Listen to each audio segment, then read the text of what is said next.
UFC Fight Night, Korean Zombie versus Dan Ige, aka UFC Vegas 29. Welcome to another UFC prediction and analysis video by Boxing MMA Picks. He goes by the name of Zahn. I go by the name of Harris. And as usual, this time for the main card, we are giving you our fight by fight breakdown, letting you know specifically from a betting perspective which fights are worth the value, which fights you want to avoid, which underdogs you perhaps want to take a look at. And if you stick around to the end of the video, you may even get a little bit of parlay action. Now, of course, we did our prelim video already, so definitely check that one out if you have not already. And we would definitely appreciate all of that algorithmic stuff. Subscribe to the channel, like the video, comment on the video. We definitely appreciate good conversation going on. Let us know which picks you're considering, which parlays you're considering, and we'll definitely give you additional insight and input regarding those. But before we get to anything parlay related, we have 6 fights on this main card, and we do have to get through each and every one of them, starting with fight number 1, Matt Brown versus Diego Lima. As usual, I will start this one off, starting with Diego Lima. He lost his last fight, February 2021, to Belal Muhammad. Can't be too mad at that with the level of fighter that Belal is. He's a patient striker, almost a slow starter in some ways. Definitely fights from range, at least primarily. Has a really long jab that I can see landing on Matt Brown with the style that Matt Brown has. You always have to point out fighters who use a bit of that calf kick strategy, and Diego Lima is one of those fighters. We saw him able to handle Court McGee's pace while showing some really good counter punching in that fight. If Matt Brown tries to put a pace on him, that tells me that he does have some ability to handle it. Of course, on the flip side, Belal Muhammad also gave him a bit of a pace that he wasn't necessarily able to handle, at least not in the same way. But obviously, Court McGee is a lot closer to Matt Brown level-wise, as opposed to Belal Muhammad, who I feel like is a higher-level fighter. So I'm going to be more comparative to that Court McGee pace that Court McGee was putting on Diego Lima. So again, he's able to handle that. But ultimately, he has a solid ground game, solid Brazilian jiu-jitsu, decent wrestling, has a good clinch against the cage as well, physically big in a lot of ways for the division, 6'2", obviously filling in the weight class at 170 pounds. Showed good takedown defense as well in that Belal Muhammad fight. That's going to be an interesting factor to me, seeing that Matt Brown averages 1.5 takedowns per fight. Looking at Matt Brown, on the other hand, he's on a 2-fight losing streak at this point. He lost to Miguel Baeza last year, and then in January of 2021, of course, he lost to Carlos Condit, making Condit look really good. Still has some pop in his punches at 40 years old, but obviously you have to ask yourself how much he has left at 40 years old. A bit awkward on the feet, in his stance, in his movement. He leaves himself pretty open defensively. His hands kind of stay down. He goes for broke. Sometimes going for broke works. I mean, he hurt Miguel Baeza early in their fight before Baeza was able to win that one. Although he loves to stay on the feet, he can wrestle as well. Again, I mentioned the 1.5 takedowns per fight, almost 50% on the accuracy side of things. So he can definitely land it. He can definitely look decent on top. In fact, he looked decent on top at times in the Carlos Condit fight, at least in round 1. But I feel like he wasn't really doing too much with that top position. So that doesn't make me too confident, even if he does get you down. What's going to be interesting about this one is that I do think Lima ultimately will be fighting from the outside in this fight. I think Matt Brown will be attempting takedowns, but I think Lima is physically bigger and stronger at this point, especially with Matt Brown being the older fighter. I don't think Matt Brown is going to be effective or successful, I should say, in that takedown approach past round 1, right? I think Matt Brown, he may be effective early, like I said, but I think Lima's grappling will save him the same way that Carlos Condit's was able to save him versus Matt Brown. I think Lima might be better on the feet, or at least has that style where he fights from the outside that might tire Matt Brown out. Again, you look at Matt Brown's record, 24-18 I mean, he has almost 20 losses, almost a 500 record at 45 fights into your career. That can't be a fighter that I ever bet on, especially at 40 years old. Almost by default, I got to go with Diego Lima, but I do also feel like, again, slightly more effective on the feet.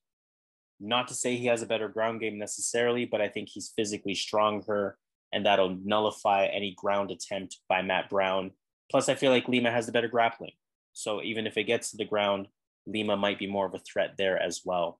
Diego Lima is going to be my pick, minus 170. Can't be too mad at that. This guy's taking all my picks. And I'm telling you guys, I don't know his picks. He doesn't know my picks. I'm finding out his picks right now, just like everyone else does. Like we try to make it as organic as possible. And I'm telling you, man, I'm going Diego Lima. The reason I'm going Lima is Matt Brown's an old fighter. He's 3 wins, 7 losses in his last 10 fights. He's going to be the fighter with the lower reach. And one factor that might come into play is that Diego Lima, his brother, Douglas Lima, we all know about him, welterweight king, or used to be welterweight king in Bellator. He just lost the belt to Yaroslav Amosov. But basically, he fought last week. So that means that these two had a fight camp together. These guys had a fight camp. These guys were both equally cutting weight, going through it together. They're training with each other, plus with their team. So, he went through a thorough training camp because his brother was training for a fight the exact same time. And when you look at this fight, man, Matt Brown's too old. Lima has the better striking. I think he's just going to move around the ring and just outpoint Brown. If he avoids the knockout, this is Lima's fight. So Diego Lima's my pick. I just think this can be a stand-up fight. And I think he has the more tools when it comes to striking here. Brown has the power, but he's getting up there in age, right? So I got to go with Lima in this sticky spot. So Lima's my pick. Sounds good to me. Agreeing with a lot of picks on this card for sure. Fight number 2 on the main card, we have Wellington Turman taking on Bruno Silva. I'll take this one as well. Looking at Turman, I mean, it's been almost a year since his last fight. He lost to Andrew Sanchez. That was back in August. He's 1-2 in the UFC at this point. So you see 16-4.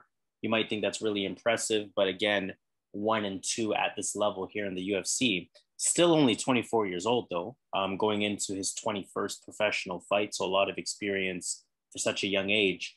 He is considered a BJJ practitioner. He's going to look to take the fight to the ground as a result of clinch ability, takedown ability, some wrestling with his frame, of course, that grappling ability as well. In the stand-up, he has pretty heavy hands. He has a hard jab, bit of a slow striker, though. He throws those powerful hooks. He kind of lunges into his punches, though, which really, again, just speaks to how slow he is in terms of his striking speed. And I feel like he loses exchanges to faster punchers. But he definitely cracks when he does land. Diverse in the stand-up, too. I've seen front kicks out of him. I've seen toe kicks to the stomach. I've seen some head kick attempts as well. And I do have to ask myself, how is his chin? Because if you look at that last fight again versus Andrew Sanchez, look at the punch that Andrew Sanchez hit him with. Of course, it may have just been in the right spot and anyone would have gone down from it, but it wasn't the biggest punch. So you do have to naturally question the chin as a result of that. Bruno Silva, on the other hand, making his UFC debut, but to me, this is one of the more interesting UFC debuts. He's on a 4-fight win streak, but he hasn't competed since November 2018. So again, another inactive fighter on this fight card, which is very interesting of the matchmakers. From the footage that I've seen from him, I mean, I've seen that he does kind of lunge into his strikes pretty heavily as well. He looks to land pretty big, powerful strikes as well. Primarily southpaw, even though it says orthodox there. I've seen him primarily southpaw. Swings somewhat wildly with the hands. His feet are pretty crisp from what I've seen. Good takedowns from him. I've seen him shoot for takedowns from a mile away and still kind of land it. And I've seen some ground and pound from him. Right. I've seen him be taken down though. although I've seen again some scrambling from him defensively, I've also seen a pretty decent guard. Now, again, this is an interesting fight because both of these guys pretty much, match up the same way in a lot of ways. And just a quick to note there, you'll notice ESPN has the wrong image, the wrong Bruno Silva up there. It is actually Bruno Silva making his UFC debut. So just very important to note that. Again, no specific reason to see why Bruno Silva is the favorite here at minus 145. I mean, I see two guys that are similarly matched stylistically. I see two guys that are pretty big and strong for the division. The only real difference is that one of them has UFC experience and one of them doesn't. So ultimately, I'm going to go with the guy with the UFC experience. And that happens to be the underdog. That happens to be Wellington Turman. He's going to be my pick. Wow.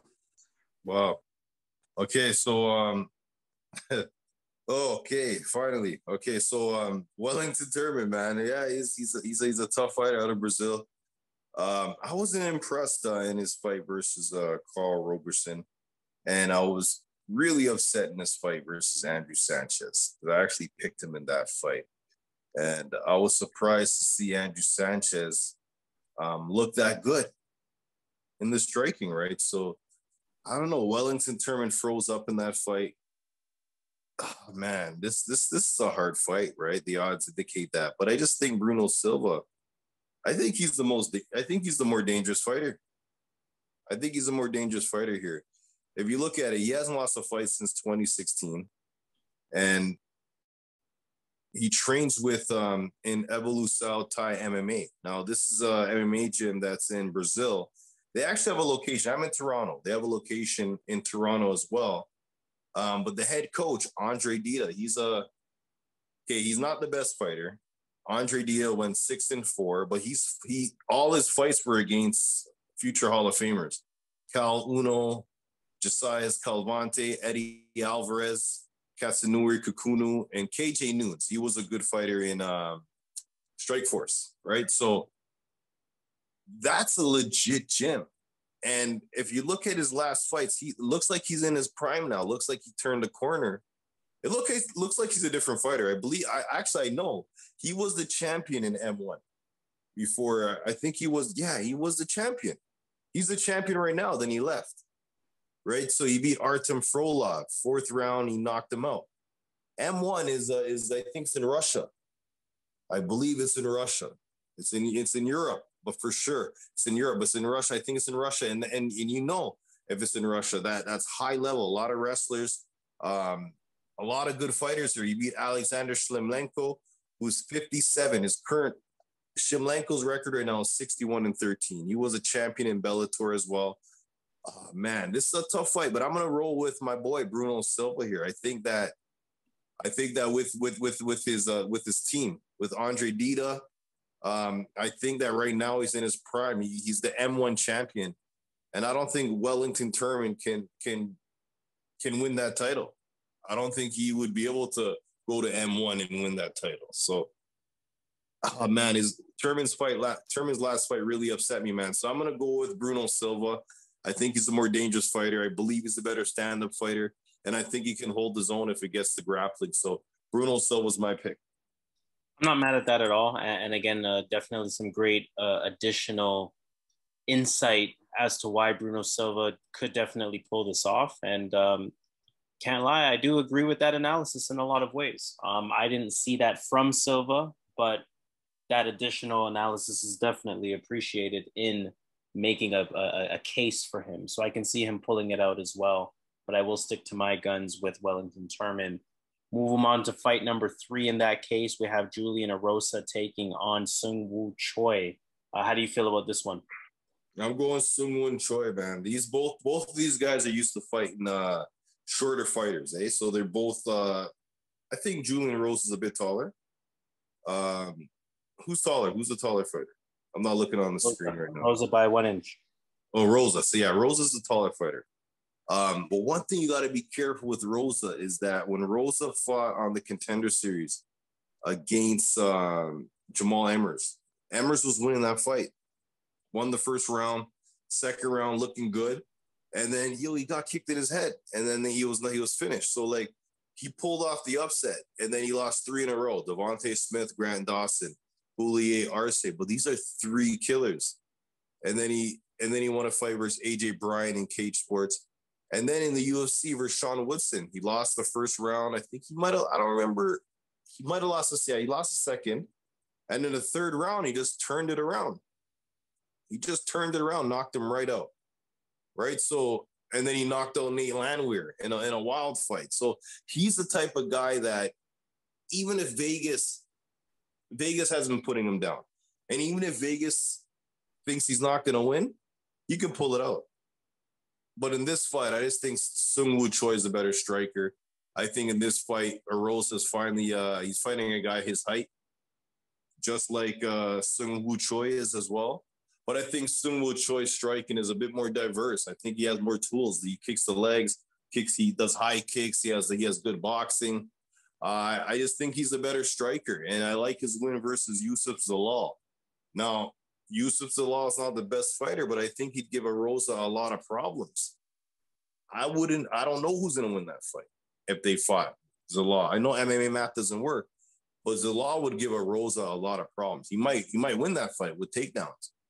But Sung Woo Choi, the way he dealt with Zalal, I'm going to go with Sung Woo Choi. I'm going to roll with him. I think he's a better fighter. I think it's going to be a striking fight, and I just think he has a higher level when it comes to striking. Yeah, and I will say I do agree with the pick. Sung Woo Choi, definitely my pick as well. And again, outside of Erosa just being able to pull out any kind of win at any kind of time, I do feel pretty confident stylistically in Sung Woo Choi. I feel like his stand-up is going to be more effective. I feel like he is the better counter puncher. I also feel like he has the advantages in the clinch should they present themselves. And he might even have better wrestling at this point as well. So, again, Sung Woo Choi is going to be my pick as well. I think this is going to be a stand-up affair, and I think Choi is going to prove to be, a lot more effective on the feet. So let's see if that ends up happening. Minus 140, definitely some decent value there. We're going to move on to fight number 4. In our main card, we have Marlon Chito Vera taking on Davy Grant. I'll take this one off. So looking at Marlon Vera, he's of course coming off of that UD loss to Jose Aldo. Of course, he had a big win versus Sean O'Malley prior to that. He's a southpaw in stance. We see it's a switch stance there, but pretty much a southpaw. Pretty relaxed in his stand-up. He'll switch stance to the point of, again, being a switch stance fighter. And he'll also throw a fair amount of kicks, especially the low kick. We saw that work versus Sean O'Malley, of course. We saw him use that quite a bit versus Jose Aldo as well, at least early in the fight. Decent tie clutch out of him, decent tie knees out of him. And we can't forget he's actually considered a grappler, so he will shoot for takedowns. I won't say he'll be the most successful at it, landing less than 1 per fight, but he'll shoot for them. He'll look for clinch positions against the cage. He has that solid head position, in those clinch situations as well. So definitely willing to mix it up close as much as he is willing to, have a striking match with you. Davy Grant, on the other hand, 3-fight win streak at this point. He won just a few months ago back in March versus Jonathan Martinez. He's a switch stance fighter very much in his own right. A lot of calf kicks come out of Davy Grant, a lot of movement, stays real light on his feet, showed that ability on the feet and the diversity in his strikes in that Jonathan Martinez fight. Almost like he's fallen in love with his striking. He didn't really show his ground game in that matchup. And he is somebody that kind of likes the ground game. He has pretty decent takedowns. He's a pretty decent grappler. Last time I checked, he was only a purple belt. I don't know if he's advanced since, but he sometimes has that grappling advantage over his opponent. This is interesting because Davy Grant is one of those opponents who are game, and you feel pretty decent picking as an underdog anytime you see him presented as one. Stylistically, this could be very similar in some ways to Davy Grant's fight versus Jonathan Martinez. And again, we saw Davy Grant win that fight. I can see a lot of low kicks being traded here. I can see Grant moving more in this fight. I can see Grant pushing the pace more. I can see Grant having more output in this fight. Again, I'm drawing some similarities to that Jonathan Martinez fight. We know that Jonathan Martinez dropped him at one point. Then he took top control after he dropped him. That was towards the end of the first round. But then we know, of course, Davy Grant cracked Jonathan Martinez. And you ask yourself, could that be presented here as well?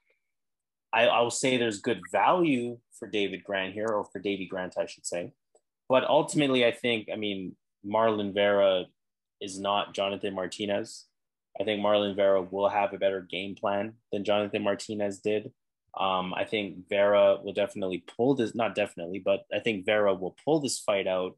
I think he has a little bit more tools, a little bit more IQ, a little bit more experience. And I just think he's the better fighter than Davy Grant. So despite all the reasons to like Davy Grant, my pick is going to be Marlon Vera for this. Yeah, that's fair, man. Because you remember a couple of years ago, 2019 versus Grigory Popov.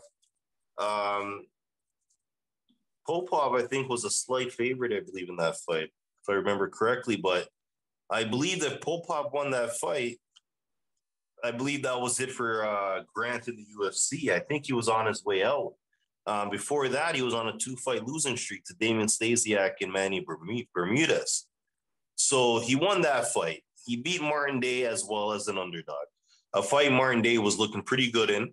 And then he throws from the hip. He just throws a bomb and then it lands. And then I don't know where this is coming from, because I remember this guy from the Ultimate Fighter. And he was the type of fighter that would want to take the fight to the ground and utilize his grappling against the better strikers. But it seems like he switched his approach, like he's falling in love with his hands. And it's like he figured something out. I don't know what it is. In this fight, the Marlon Vera is as tough as they come. He took bombs from Yadong Sung, and we all know Yadong Sung throws bricks.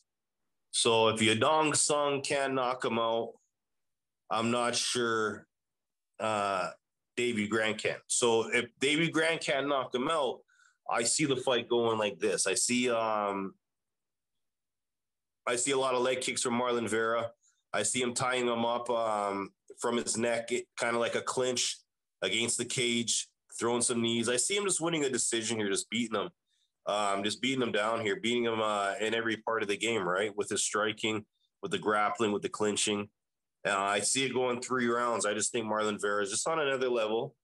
And I don't think that, he's fighting a guy that's never been knocked out, right? And this guy's fought Jose Aldo, Sean O'Malley, Yadong Song, Andre Ewell.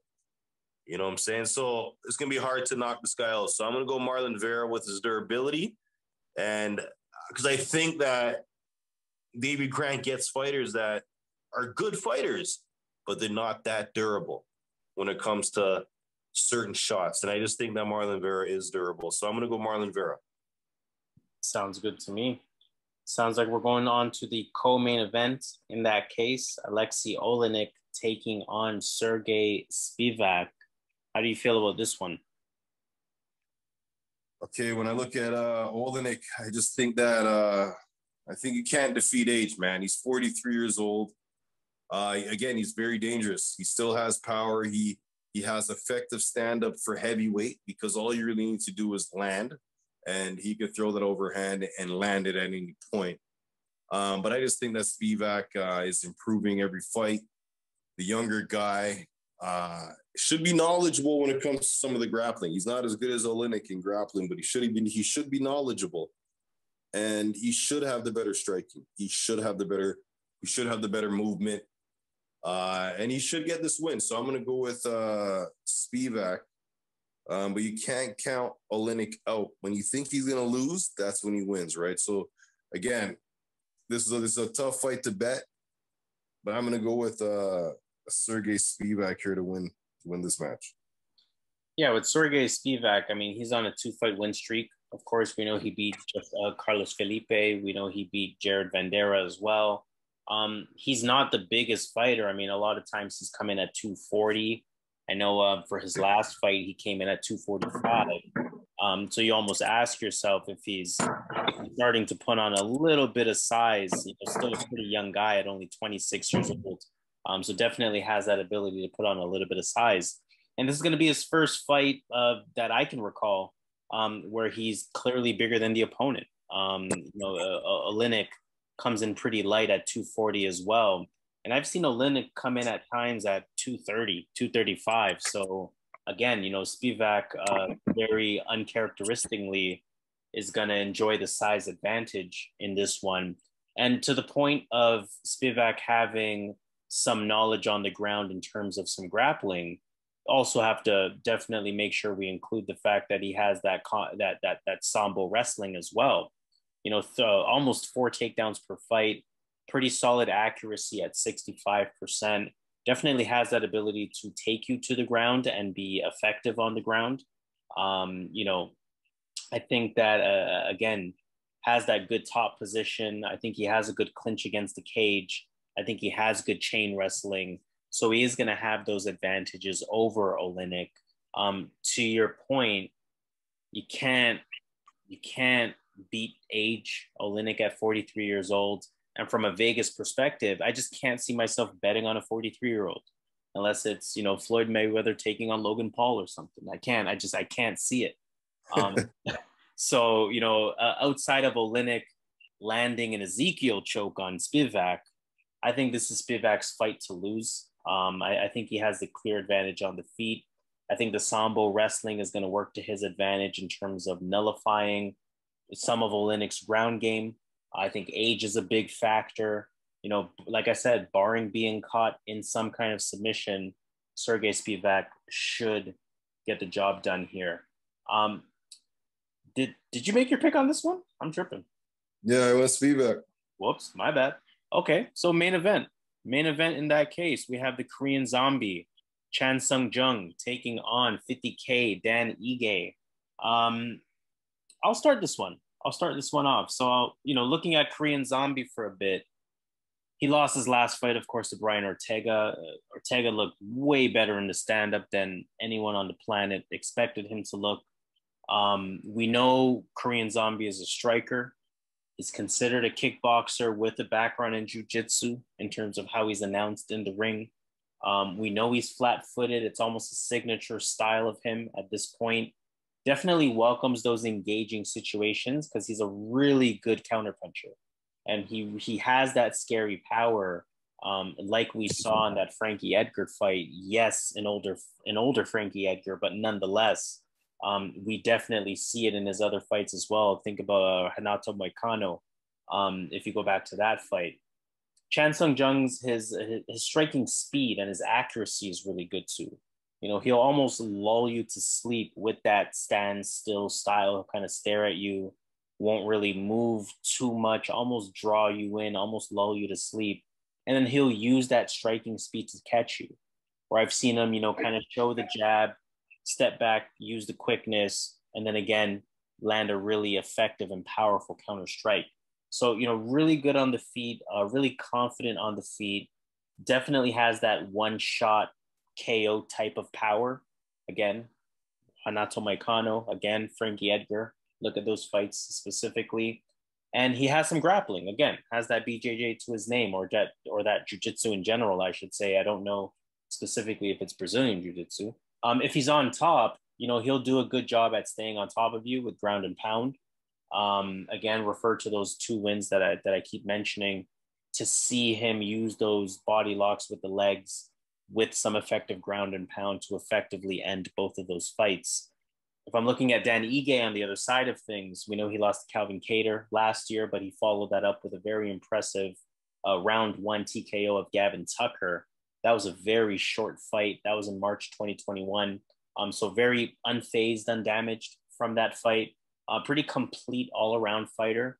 Really good stand-up. He'll show you a lot of fakes and feints, show you a lot of really good in and out movements as well, a lot of level changes, has good punch IQ, has good punch combinations. Again, I mentioned that in and out movement that I really like from him, but I also like his lateral movements as well. He'll make some really selective, sneaky use of a switch stance when looking to change up his punches a bit. And he's pretty fast on the feet in general, with really good accuracy in his punches. He sneakingly has that one punch power as well. I mean, maybe not sneakingly. His name is 50K after all, which refers to a fight bonus for those that don't know. But, he definitely has that one punch power in him. Again, watch that fight versus Gavin Tucker. That was a very short, clean, accurate punch that he landed on Gavin Tucker and knocked him out cold, basically. Good defensive guard. Should he be taken to the ground? Good clinch. He can take you down. Yes, his take on accuracy is not the highest, but he is still, somewhat close to 2 takedowns per fight. So we definitely have to respect that. This is a very interesting main event to me because, both of these guys can touch each other. Both of these guys can hurt each other. Both of these guys take hits. It's not like either of these guys is not hittable. If we take a look at the stats, we see that they absorb almost as much as they give. And their defense is pretty similar at 56 and 58%. Their accuracy is somewhat similar, both being in the 40s. Their strikes landed per minute are very similar. Again, their strikes absorbed per minute are very similar. So again, either of them can touch each other. Either of them can hurt each other. Both of these guys have good striking IQ, almost in different ways. Both of these guys have a little bit of grappling to them. Ige might have the better wrestling. But, more importantly, I think this is going to be a kickboxing match that stays on the feet anyway. Hard to make a pick here in some ways. I mean, it's a pick 'em, but, we can definitely understand why it is a difficult match to pick here. I think Ige is going to make him a little uncomfortable with the style that he presents. I think Zombie prefers maybe a slower paced, almost a more technical match upon the feet in some ways. And in that respect, Ige might actually be the more technical fighter as well. Maybe I'm giving him too much credit on the feet, but I think you can make a case for Dan Ige being the more technical fighter as well. Again, hard to say. This is a 50-50 fight in a lot of ways. I think in some ways you kind of got to go with your gut on this. And my gut says Dan Ige. I think, again, his style is going to present a style that gives Korean Zombie some problems. And granted, neither guy knocks each other out, which is very possible in this fight. I think if we're looking at a 3-round kickboxing match, I think I like my chances with Dan Ige. Okay, that's why it's 50-50, right? This is a real tough fight. 50K, he's looking to get another win here. He's the type of guy, he's one of the smartest guys in the UFC. He knows how to win a fight. 15 wins, 3 losses. He won against Gavin Tucker, 22 seconds. He lost to Qatar. I think he lost to Barbosa, but he got the split decision. So, man, this is a tough fight. I know a lot of people are going Ige. I see a lot of people bigging up Ige. But I don't think Ige gets this done here. I think that when you look at the body of work between the two fighters, really look at it and you see that Ige, when it comes to, because I think this is going to be a striking match. I think this is going to be a striking match. I believe that Chan Sung Jung is going to be able to, Korean Zombie is going to be able to keep this on the feet. But when you really look at the strikers, he fought Mike Santiago. Okay, Julio Arce beat him. He's a good boxer. Okay, after that, Mike Santiago, Jordan Griffin, Danny Henry. Okay, Kevin Aguilar is a boxer, but he's not that good, but he's a striker. Mirsad Bektik, Edson Barbosa is a striker. And that's the fight I think he lost. And he lost to Calvin Qatar, a striker. And then he caught Gavin Tucker. He caught him, right? So I wouldn't say Gavin Tucker is one of the better strikers, but he is a well-rounded fighter. He can grapple, he can strike. He is a good striker, but I just don't think he's on the level of what I'm trying to say. So Dan Ige is beating all these other guys that aren't that really good at striking. Santiago, Griffin, Henry. Okay, so I just think that even though I think a lot of people are picking Ige, not you, Harris, but a lot of people are picking Ige based on recency bias. They base it based on Ige losing to Brian Ortega. But when you look at Brian Ortega in that fight, he came out different. Like he came out different. Like he had different hair. He was a southpaw that night. Like the whole fight almost. And like he had a 1-2. Like he was boxing. Like he was not, he definitely improved in that time away. So I think, man, I think Korean Zombie is gonna win this fight. I think I think when it comes to stand up, I think he's the better striker. I think he's gonna. I think he's the guy with the more power. Ige doesn't finish people. Ige doesn't really knock people out. And if we're looking at who knocks people out, like who's gonna be throwing the power to knock someone out, it's Korean Zombie. You know, I agree that Ige knocked out. I understand he knocked out Gavin Tucker, and he dropped Kevin Aguilar, but Korean Zombie like finishes people, right? So I like Korean Zombie here. I think he's gonna get it done here. I think he's gonna get back on track. I like Dan Ige. I just think he's more of a fighter in the ranks of a 5 to 8, 5 to 10, like rank 5 to rank 10. I don't believe he can fight the guys 1 to 5, right? So, and if we're saying, I don't even know what the rankings are, but I'd assume Korean Zombie's somewhere around there. So it's gonna be a tough fight for Ige. So I'm gonna go Korean Zombie here. I think he's a better striker. I think he's gonna be able to beat Ige in an MMA match here. I think he's the better fighter. So Korean Zombie's my pick. Not mad at that at all. Korean Zombie is number 4 in the rankings. Dan Ige is number 7. So to your point, maybe he just can't beat those top 5 guys. I'm not mad at that at all.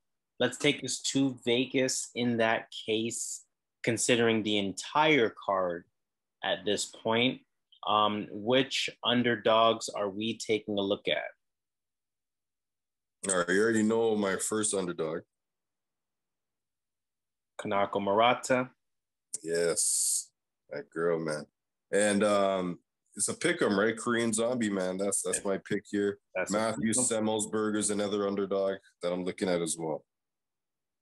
There you go. There you go. And I mean, if you're really feeling froggy, maybe you can go Murata and Korean Zombie on a little mini parlay there.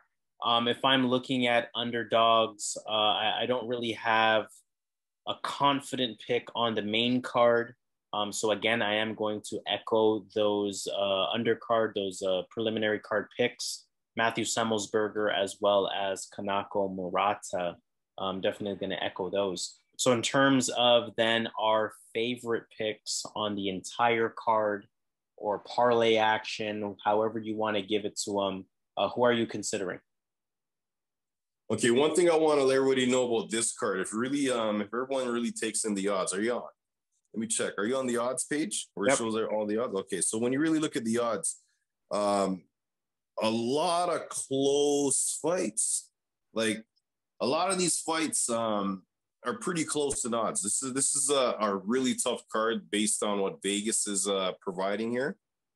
So everyone, I suggest you be careful. I suggest you look at betting straight up on a lot of these fights because you're going to get paid for that, right? So like the biggest favorite is Alexa Kamur, I believe. And you're still getting decent odds on that, right? So, but let me give you my pick. So I got to give a parlay.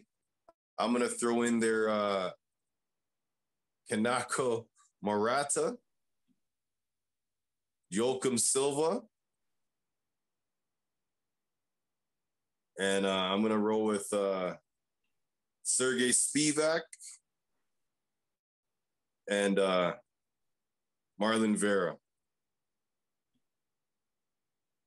4 fights on that one. To your point of all of the odds being close, of course, we are going to see larger payouts as a result of this. 4-fighter, $100 will return $845. For our bigger bettors, $250 will return a whopping $2,112. So definitely some opportunity to be had on that. If I were to consider my favorite pick or two, I'm gonna simplify it a little bit. I have a 2-fighter, and I think this 2-fighter will definitely still pay you pretty solidly. I'm gonna echo Kanako Murata. I'm definitely echoing that pick. And I'm going to add to that Sungwoo Choi. So that'll be a plus 288. $100 will return 388 on that. For our bigger betters, $250 will return 971. So again, a little bit more interesting card here, a little bit more difficult card here. And to Zahn's point, definitely want to make a lot of solo picks on this. In the meantime, all of that algorithmic stuff, we definitely would appreciate. Subscribe to the channel, hit the notification bell. Please press like on this video as well. And most importantly, let's have some good banter in the comments. Let us know which picks you are considering, which underdogs you're considering, which parlays you're considering.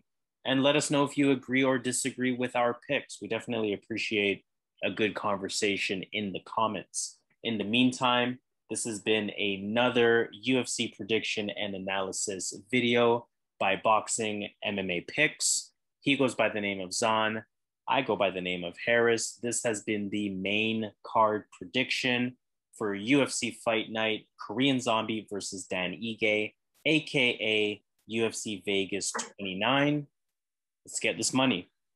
Let's get it.